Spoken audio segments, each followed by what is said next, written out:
अस्सलाम वालेकुम दोस्तों, आपको ताज़ा तरीन और अहम ब्रेकिंग न्यूज़ से आगाह करते चलें।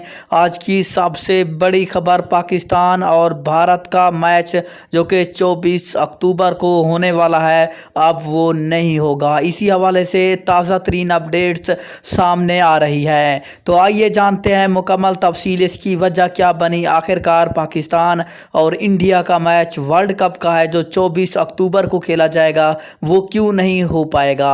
तो सबसे पहले आपने वीडियो को लाइक करके चैनल को सब्सक्राइब लाजमी करना है ताकि आपको तमाम तर वीडियोस का नोटिफिकेशन सबसे पहले मिलता रहे।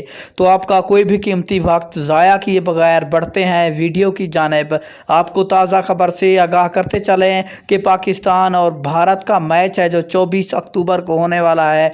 अब भारत कह रहा है कि इसको नहीं होना चाहिए, इसको कैंसिल कर देना चाहिए, क्योंकि पाकिस्तान और भारत के जो मामलात हैं इस वक्त अच्छे नहीं हैं। लेकिन आईसीसी ने क्लियर कर दिया है भारत को, मोदी को, कि पाकिस्तान और इंडिया का 24 अक्टूबर को होने वाला मैच हर हाल में होगा। भारत इसमें बिल्कुल मुदाखलत नहीं कर सकता। अगर भारत ने इसमें मुदाखलत की तो भारत की टीम को आईसीसी T20 वर्ल्ड कप 2021 से बिल्कुल बाहर कर दिया जाएगा।